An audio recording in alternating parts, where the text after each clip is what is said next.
I'm Robin Clevett, welcome to the channel. This is the big build and we're at the stage where we're doing something really enjoyable if you ask me, second fixing and in particular skirtings and architraves. So I'm going to give you the rundown of how we go about skirting and architrave in a new build type setup is effectively what we've got here. So we have got good walls, we've got nice linings, everything's nice and flat and flush, and if you've seen the previous videos of how we do all of our building work, you'll know why everything works so well.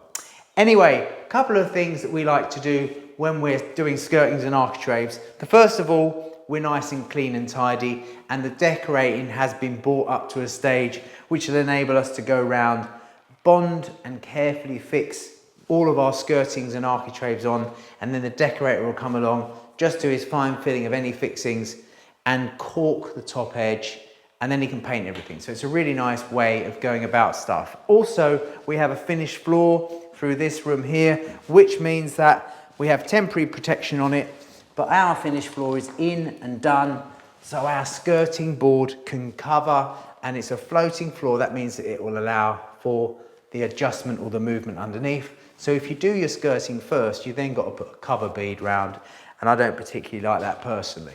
So this room and the hallway in this job are ready. What we've done is gone round and cut all of the pieces of skirting with a little bit left on. That enables us to then pick a section up when we're in a room and pretty much deal with it as we go. Some of the cutting we'll do upstairs, up here by hand. So we'll just get a handsaw, we'll knock the dead lengths in. For example, in that bay, we'll put that one in first, and then we'll be scribing over the top of that one into it. So when you come into the room, it's all shadowed. Okay, so that's a traditional way of doing something. You'd always put in the one and then you'd scribe over it. So as you looked at it, you don't see any gaps. There shouldn't be any gaps if you do a proper job anyway. So there's a very simple method of going around a room. What we do is, as we're breaking out all of our pieces, they're all got a reference on. Ed did all these, he knows exactly where they all go. We'll make ourselves a scribe template, and this is a very simple thing to do, which we'll do in just a moment.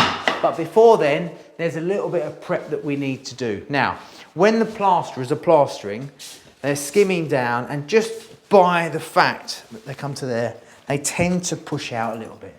You get what I call a little roll at the bottom sometimes. Or when they're troweling up, you get a little bit of fat which comes through the bottom, which can cause a little bit of curving. So what I like to do before I've done anything is get myself a scraper. So this is a scraper. And I'll carefully take the scraper all around the edge, just at the very bottom, and I'll just literally knock off any fat that there is.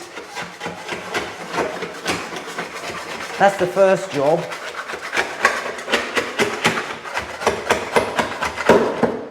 So you can see that I've just straightened it up, taken any fat off of there. Then we'll vacuum all that up. Now, if you don't do that, and you get yourself a piece of skirting board, and you run it against where you run it against, you can actually see that you're tipping off. So you end up with it tipping out sometimes, which is fine if you want to miter everything, you know, to a scribe every time.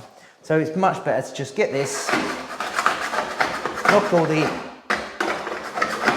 fat off, and then you're going to sit perfect back against the wall.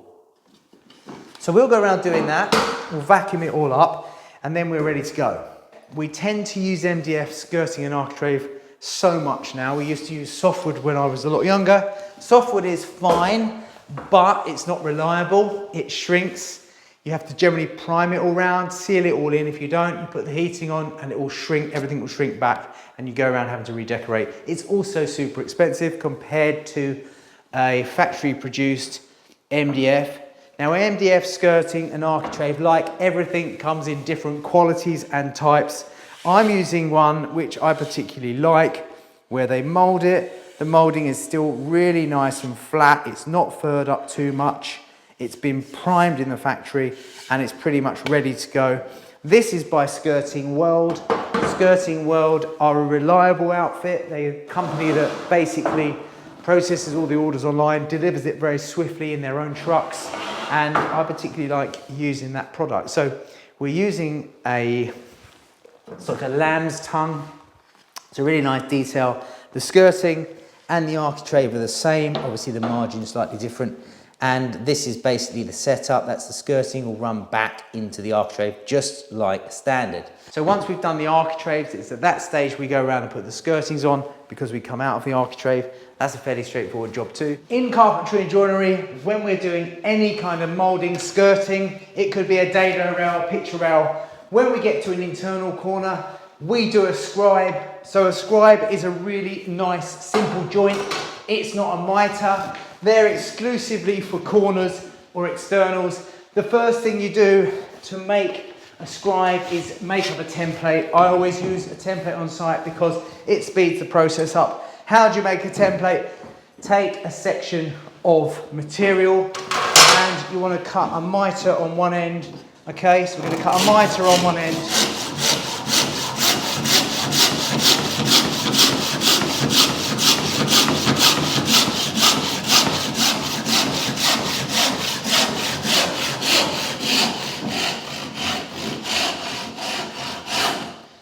Then we're going to cut the profile of that mitre out.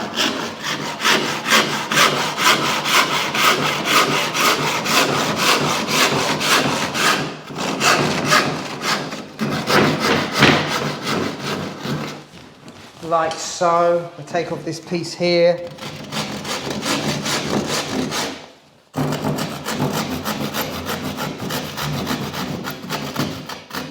And then using a coping saw, which is a saw with a very thin blade, we take out the profile now.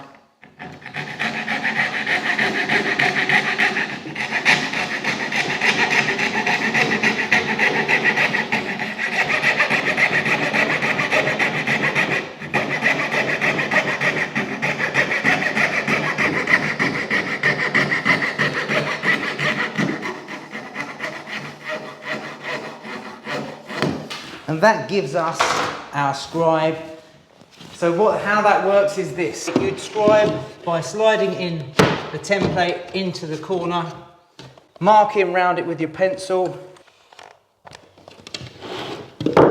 basically cut that out, and that will lay straight over. That's the only mitre you do, is the first one on the template.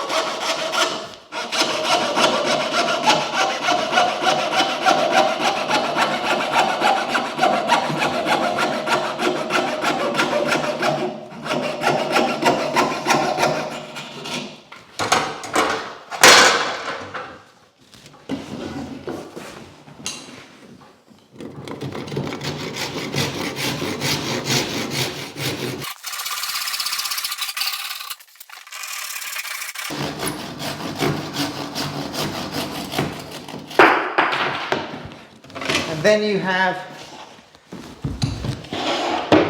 your piece ready to go straight over your other one. So when you actually fit in a bit between 2 points like this, so you've scribed that end in, so you've back cut it slightly and it fits perfectly against the face of that architrave. So that's the first one done. Now, when we put our architraves on, sometimes in the case of a softwood lining, by the time you get your architrave on, the plaster's all dry, that's got a slightest bit of shrinkage, which gives you a slight kick. Or if, for example, the lining was undersized and the plaster was too proud, you might get a kick, which means that if you cut this dead square, it will be gappy at the front. So what we want to do is make sure the face is tight and cut it to that with a bit of a back cut, okay? So what we do is we move it out of the way. Now we've got a piece that we carry around with us, which has got 2 chop saw ends on it, yeah? That's 500mm, and we use that for lots of reasons. For example, you can put this in here and see how it is, and you can just see there's a hair of a gap. Let me try and bring the camera in. You can just see that there's a hair of a gap there. Yeah? Mm. So you could, that's what it would look like if you chopped it straight off the saw. Now that's not particularly bad, but what we have got is our biscuit there. So we're going to biscuit it together to bring the faces dead flush, yeah? So that's the plan, all right? So what we need to do is just back cut it slightly, okay? So it is nice and square. You can see that it doesn't need anything this way or this way. And what we do need to do is just do a little back cut. You could even do it with a small plane up here. You could just put, plane it straight off, try it back in, biscuit it, and bang. Then, once you've done that, you can use this to check your length. So what I would do is put our 500 to the face till it's tight, mark the floor here. Do the same at that end, then you'd mark it here. And then you measure that bit and add on a metre, and that's exactly how long you're going to be. So you'd measure that section there. 200 mil. So it's 200, so that'd be 1200 millimetres, yeah? Yeah. So we've got an external corner here, which is a wall which has been relieved, so as you walk round the corner, it's not a sharp corner, and that's 45 degrees. Now to get our angles here, we have to add everything up, so it'll be 22.5, 22.5, 22.5 and 22.5. That'll be the angle we would generally cut it on the saw. Now we can actually check that because by the time the plasterboard's been put up, by the time the angle beads go on and the plasterers do their work, those angles might be slightly out, but we can check those quite easily by running a section of skirting off of that against the wall, mark a faint line here, off of that against the wall, mark a faint line here. Then what you need to do is just join up your marks. So we just run any parallel piece of material around to dissect it parallel from the wall, and then that will give us the angles that we want to set it up to. So I can use my marks that I've marked on the floor to actually position the mitre exactly where I need it. I'll square that across and we'll take that to the saw and we'll cut it.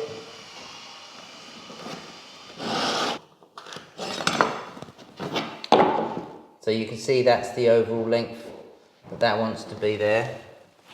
We also need a short piece for there, so I've got an offcut over here, which we'll use. The first job I need to do though is to get it to fit the architrave nicely as well onto my datum line. So I need to back cut that. So what I mean by back cut is the fact that it doesn't want to be cut dead square. If you were using your chop saw and you were cutting it dead square, it possibly wouldn't fit very nicely. So what I'm going to do is just cut it slightly on the back so the face is tight, and I'm just actually guessing it. I know roughly from experience how much that would want to look like, if you like. So I'm just going to give it a little bit of a back cut.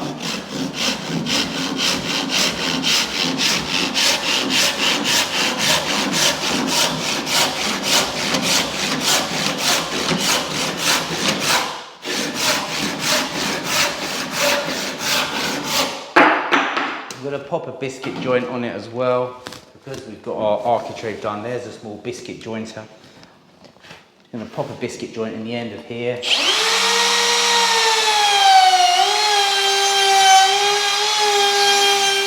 The idea of using biscuits just means that it's like another pair of hands. So that's the overcut scribed end, which comes into the back of the architrave, gives you a nice finish. Then what we've got to do is mark. This is a really short piece of skirting, but again we'll mark where it needs to be cut on the chop saw.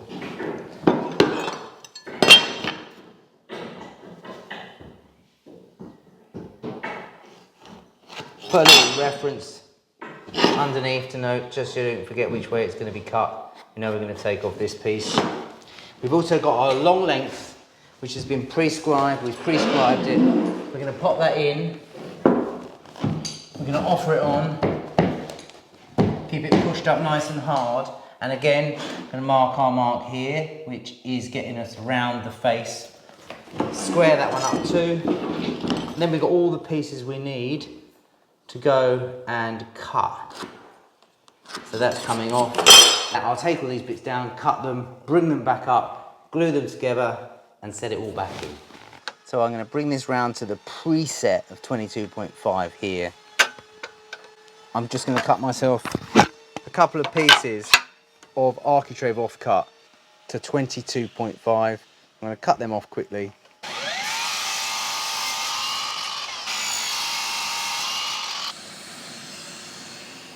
Right, so you've got that ready then, Ed? Yep, just getting some short nails in the gun. Biscuited it. Yep, ready to go with the biscuits. And we know we've got no pipes in that wall, but we're only putting short fixings in, aren't we? 50 millimetres, which means they'll go through the moulding, through the plasterboard, and into the stud for about 20 millimetres. So even if there was pipes in that wall or cables, they should be dead centre of the stud, and that would be away from the length of fixing. We also have got some of our studs marked on the floor, so we'll transfer those over and get them all fixed in. So we're going to put some adhesive on the back. This is actually an acrylic one we're actually trying out now, which is from Skirting World, and it's pretty good. I mean, our walls are lovely and dust free. They've had a couple of coats of sealer and paint on them as well, and so it's just a matter of gluing them back. The idea of a biscuit is it's made of beech, compressed beech, and when used with a liquidish glue like PVA, the actual biscuit swells up and it forms a really solid joint. And so it's this really old sort of technology. It's not a new joinery technology, but the name of the game, like everything, is just get enough adhesive on and make sure you don't go too little.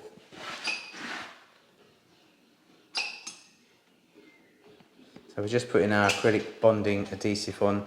So people often ask, why would you want to glue it back? Why would you want to make sure that you can't get it off in the future? To be honest, you shouldn't have to get a skirting board off in the future. And if you're refurbishing and you want to change them, well, that's just up to you. They should still be well fixed back. So Ed's going to slot that into the biscuit first, which keeps the face of the architrave and the skirting. Then he's going to push that other end in really nice and tight against the wall. And this is a really nice finish because all of our front faces of the skirtings and the architraves are all perfectly true. And then any sort of slight gap behind the top edge is just simply going to be caulked.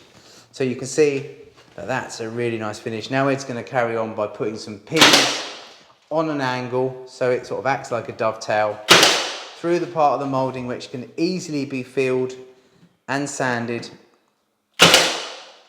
and that basically creates a beautiful job. And so you can see there's hardly any filling. All we've got here is a paint gap. I'd say there's a paint gap. The painter will literally just have to paint this stuff. He hasn't got to get loads of filler out. I'm using an 18 gauge pin. It gives you the tiniest hole. So again, trying to minimize work going forward. So these small sections are 22.5 and they're straight off of the saw. And the reason I did that, and I know that they're flat and it's just a piece of architrave, but it gives me an idea of when I run my skirting round at a set cut at 22.5, which is what it should be, I know how it's going to perform.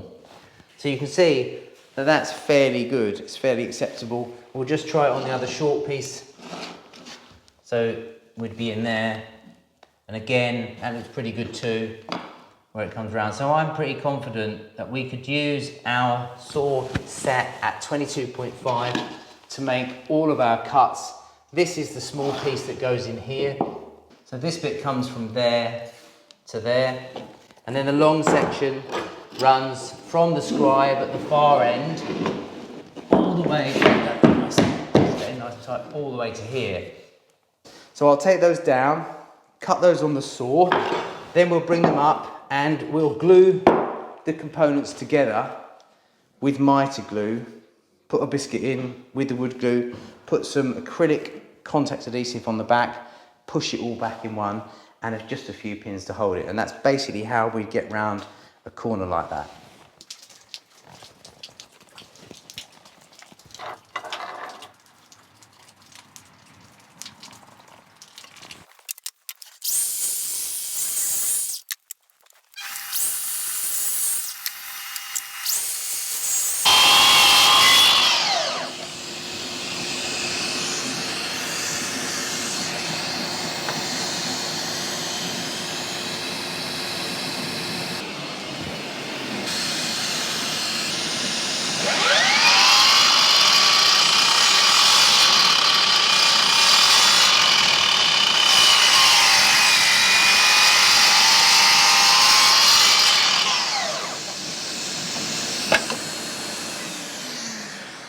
So what I like to do is just leave a little bit of pencil line in, because all that will do is means it gives me a little bit of pushing up space. If I cut those lines right back, even though they're where we mark them on the floor, we might find when we push it all back to the wall and tight, we could have been a hair longer. So this is always like to do that first. We're going to glue those in and they will look sweet. So we're just using the activator and the super glue. Again, a product that comes from Skirting World, which is pretty good. Get all of your supplies in one place. I'm just going to glue this on. Just hold it till it sets. Then we've got that section sort of ready to put our biscuit in. So when we pop that in, it's already done and dusted.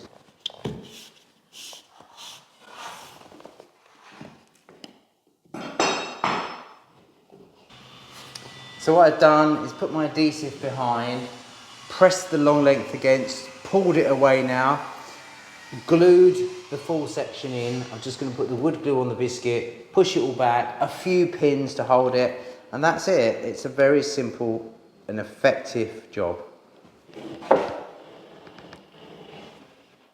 As I'd say, an absolutely perfect scribe. So what you want to be careful of before you bang it back, use a bit of block of wood to push every part of the moulding. So use your scribe, because what happens is it sometimes wants to split away where you've, where we do the back cut, yeah?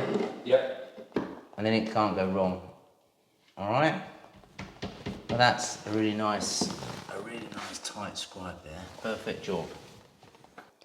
So that's this room done, yeah? Yeah. And this is your first ever time skirting, and you've pretty much got yourself from that corner here, scribe, mitre, scribe, scribe, mitre, scribe, up to the door frame, away from the door frame to door frame, which is always a nice tricky one, because you've got to get back cut into here, but it's absolutely spot on. So yeah, we're just gonna, all we do now is just keep practicing that. So we're continuing with our second fix, and we've set ourselves up outside because the weather is amazing. This is the best place to be.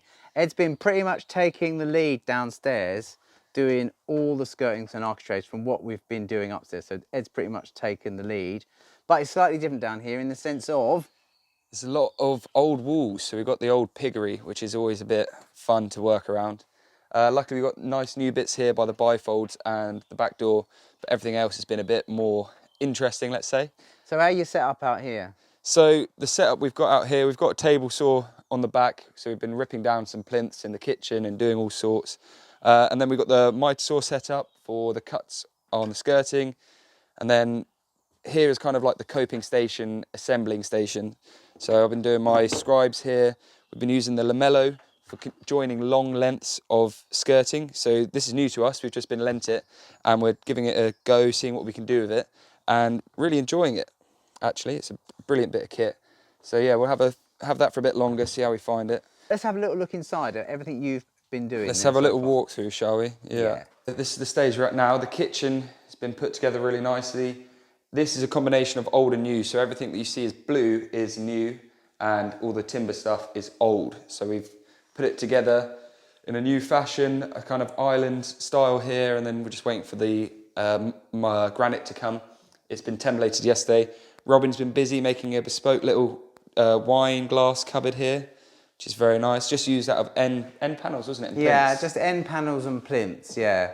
Because we had that horrible gap behind, you know, we can have a little peninsula here because we've got units that side and the old units that side. So a little bit of adaptation, a little bit of adjustment, and we managed to find an extra, well, I don't know, 4 cubic feet of storage, and everyone likes storage. So show us the skirtings you've been doing in here. Yeah, so I started on this bifold here. If you see in the doors here, there's a little recess. Yeah. So I've eased the skirting into there and then mitered. So we've been doing them all together. So we'll cut the mitres, we'll cut the rebates, and we'll glue up as one piece and then slide it in together.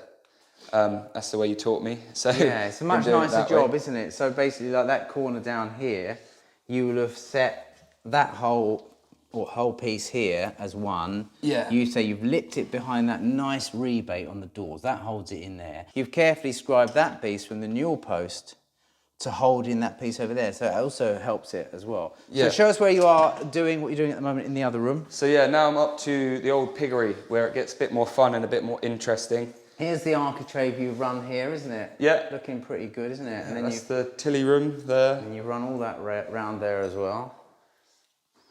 Right, you're working on this side. Let's just get the camera to adjust to the light. Okay, Working on this so this side. is an interesting one because, as I say, this is rotten old walls that have been skimmed. So Yeah, so well, as you can see, these are splayed, so there's not a true 45 on the mitre. So I've been working it out. It was about 43.5 degrees on the mitre in the end. well, they look pretty good, don't they? Yeah, I think we'll look right till the, as long as the decorator's got enough cork, it'll be fine. And you've had to put a splayed scribe on the end of there. Yeah, there's a splayed scribe on the end of there. And you're biscuiting on the ends of those That's right, joints yeah. with the architrave. And now you're working on this bit. So yeah, now I've got my complete run here. Right, and it's all ready. So show us roughly how it goes together. You'll be putting glue on the back. Yeah, so this is the bit I'm going to put in first.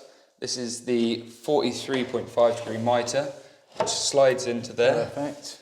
Then this is the other bit that has a biscuit in there, Yeah. which fits into the architrave to keep the architrave and the skirting nice and flush. Again, like over there, this bit springs back that corner. So this is cut tight. By the time it gets pushed back, it holds it into this corner perfectly. Yeah, that's nice. And then the same over here. So I've got the scribe cut ready for that corner. Perfect. If we come down here, you see I've used the lamello. So this is the female part of the lamello that takes the male part here. Try and slide that out on camera, because anyone who's not seen this before would probably want to ask the question, what is it, why is it, and how is it? It looks like a plastic biscuit. It's really not a plastic biscuit. The lamello cuts an elliptical slot like a biscuiter, but what it does at the very last second, which is fairly genius, as it does its final cut, the blade goes up and down and forms a groove at the perimeter or the end of the cutout, and it's absolutely amazing. So therefore, the biscuits or the connectors, which come in all different shapes and sizes, actually slide around and fix in. So these are the two parts here, which have been we'd use the lamello to put in, and then when they connect, they'll give a nice positive click. I won't do it now because it's quite tricky to take out because they're super strong. let's see if you can slide one in. I'll slide it in. So what I've done is I've cut this also tight, really tight. So when this goes in, it will push back to my scribe there. It fits in that sort of groove and the slot, and it's amazing, and it holds itself in. It's super strong. I've overshot it now. There we go. There we go. And then you'll line it up, and So now it's just a matter of you'd want to click that together, and you get a really nice joint with a lot less filling or anything like that to do. And then, as you say, you've pinched that in, so you're using the skirting to hold the piece right back down the other end. I reckon that's pretty damn good. I think you're shaping up for someone who's only just started to learn how to do skirting and architrave. You're as good as me already. I mean, look at that. It's an absolute beauty of a job. Let's pan round here. You can see we've got a finished floor. So what we do while working on the finished floor is we're just super careful. And as soon as we've finished the skirting and architrave, we'll go right through it, clean it all. And everyone coming in now has to put dust sheets down, of course, or Corex or Cordec or whatever you want to call it. So yeah, it's looking pretty good. We're on the home straight.